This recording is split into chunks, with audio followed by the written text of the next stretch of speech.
जय श्री झूलेलाल। सतनाम साखी सिंधी समाचार राजस्थान में तव्हांजो स्वागत है। दोस्तों, कैंसर जांच शिविर आपके द्वार। जी हाँ दोस्तों, कैंसर जांच जो निशुल्क शिविर 2 ॾींहंनि जो श्री अमरापुर धाम में लॻो।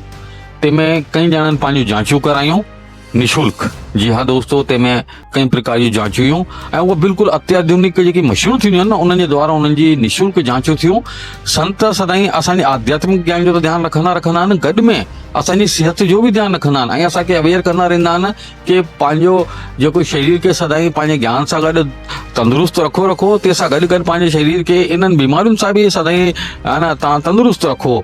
त इन ई ॻाल्हि खे जीअं हिकिड़ी कैंसर चवंदा आहिनि कि जानलेवा बीमारी आहे, पर अगरि हिन ते अगरि समय ते पाण सुजाग था थी वञूं त पाण हिन सां बची सघूं था। जी हा दोस्तों, इन ई ॻाल्हि खे ध्यान में रखी करे श्री अमरापुर दरबार 2 ॾींहंनि जे शिविर जो आयोजन कई, जंहिंमें समस्त जांचूं निशुल्क हुयूं, जिन कुछ वीडियो असां तव्हांखे लगातार ॾेखारूं पिया। ऐं इन श्री अमरापुर दरबार जा जेका प्रवक्ता आहिनि BD टेकवानी साहब, उन्हनि खां बि मुलाक़ात कईसीं ऐं उन्हनि छा कुझु ॿुधायो कि आख़िर शिविर जो आयोजन थियो, केतिरनि माण्हुनि इन जो लाभ वरितो ऐं छा कुझु इलाज इन अंदरि हलियो। त दोस्तों ॾिसंदा असांजे वीडियो जे माध्यम सां। जय श्री झूलेलाल। श्री अमरापुर दरबार में कैंसर शिविर आपके द्वार लॻो आहे, त हिन में घणा कुल पेशेंट आया, घणनि जी जांच थी, घणनि जी जेको एक्सरे वग़ैरह थिया, त हिन बारे में कुझु तव्हां असांखे ॼाण ॾींदा। सतनाम साखी।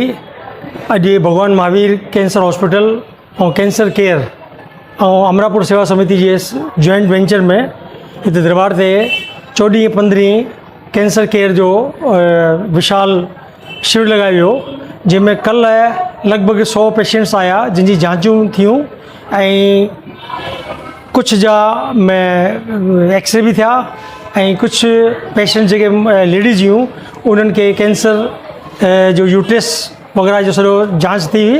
त कल ताईं त को पेशेंट अहिड़ो हो कान। अॼु लगभग हींअर ताईं लगभग 265 सुभाणे पेशेंट्स अची चुका आहिनि, जिन में 2 पेशेंट अहिड़ा आहिनि जिन खे कैंसर जी संभावना है। उन्हनि जो हितां सैंपल थी करे उनजी जांच थींदी, हफ़्ते में उनजी रिपोर्ट ईंदी।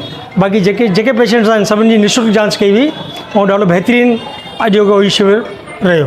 कुल घणा माण्हू सम्झो 2 ॾींहंनि में लाभान्वित थिया आहिनि? लगभग 365। तव्हांजो नालो? BD टेकवानी।